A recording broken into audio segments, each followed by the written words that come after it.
I just finished watching every pre-fight press conference and media day piece for every fighter on the card, and there were some key moments from particular fighters that I thought would make for a good video talking about where their headspace is at. Perhaps we can get a little bit more of an insight on how we're going to bet on these fighters, and actually, one of them kind of switched me the other way. We're going to talk about this in just a second with timestamps if you'd like to skip to any particular fighter. Hello, everybody, and welcome back to another video. If you are new here, my name is Kyle. I'm your guy with too many YouTube channels. Let's start off with Dustin Poirier. Now, actually, guys, Dustin was the fighter that I was just talking about, and it really makes me want to bet against him because Dustin, he's coming to this press conference, and don't get me wrong, he's taking Benoit seriously. He still loves to fight, all that kind of stuff, but this is what I was worried about, and I spoke about this in either the betting guide or the full card prediction, maybe both of them. Regardless, it doesn't matter. He's comfortable with his life now. He's rich. He has all these charities. He has different businesses going on. Dustin Poirier is set, and he's content. He's providing for his family. That's what he wanted to do. He still wants the title, don't get me wrong, but I was really worried about Dustin being comfortable with his life right now, and look what happened with Conor McGregor. Dustin Poirier is kind of doing the same thing over here, and does he have the hunger to get back to the title? We don't know. I was all over, don't bet on this fight, but after seeing Dustin Poirier happy, comfortable, and don't get me wrong, I'm really happy for the guy, okay? I really am. But from a betting perspective and looking and predicting these fights, I'm actually feeling a lot better about Benoit Saint-Denis because Benoit is coming in ready for war, ready to kill, and I'm not saying Dustin isn't. I'm just saying it's probably impossible to have the same kind of motivation when you're at a different point in your life that Dustin Poirier is. You know what I mean in that sense? I also kind of got the same feeling from Kevin Holland because Kevin Holland, and the weird thing is because Kevin Holland always kind of has this attitude.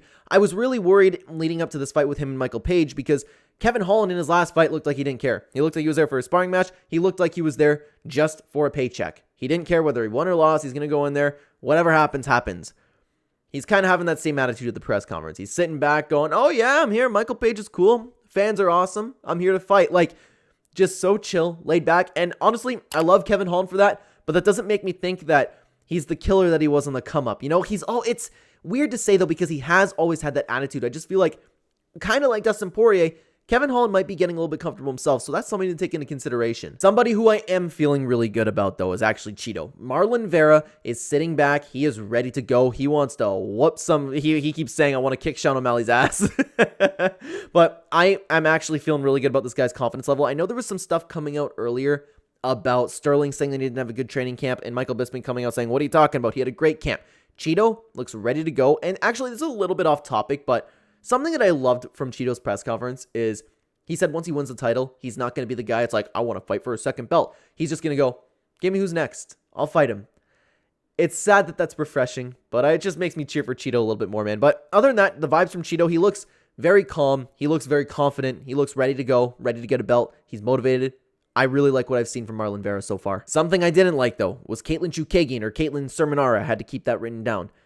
I don't know if this was public information, but she's fighting because she had multiple miscarriages and needs her mind off of something. This, as sad as it is, don't get me wrong, it's a horrible thing to happen to a person. But again, these videos are all about like analyzing the fighter's headspaces, right? Like we're talking about Dustin Poirier. Very happy for the guy, but kind of makes me thinking that he's going to lose a fight. I'm feeling the same thing for Katlyn Cerminarea here. Imagine what you're going through, having multiple miscarriages and you're fighting just to get your mind off of it. That's not good for your body. And I wonder, like, I hope she didn't fight when she didn't know she was pregnant because that would definitely cause a miscarriage, right? Getting kicked in the stomach over and over again. But there's no way your body can recover and kind of be the same in that sense. There's no way she can be the same mentally. If she's taking a fight just for like a little bit of a distraction, I got to go back and look at those Macy Barber odds because I'm honestly feeling good about them. Again, horrible, and I feel bad for her. But the point of the video is to get an idea on these predictions. I don't mean to be very dismissive in that sense where it's like, oh, she had miscarriages, like pick against her, you know?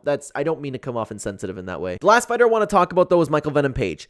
I always find it funny, a little bit off topic, but I always find it a little bit funny because you would never expect Michael Page to speak the way that he does if you just watch his highlights or his octagon. I always find that really funny. Like if you watch him in the ring and him like dancing, like throwing Pokeballs and stuff, like acting really arrogant, then he sits down at a press conference and is like, I'm very happy to be in the UFC. He's like, he's really well spoken. It's just funny to me. I find that funny, and it's not new to me because if you've been following the channel, been a big fan of Bellator for a very long time. So I'm excited to see Michael Page.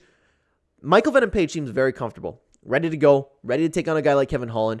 He just seems confident, man. There's nothing really too special that he said. It's just he's happy where he's at. He's ready and excited to perform in the UFC, and it seemed like it was a long time coming. I'm feeling good. I just got a good vibe from Michael Page in general. But guys, that is all of the fighters I wanted to talk about in the media day. I suggest you check out the complete betting guide if you are interested. Check it out right here, guys. Take care.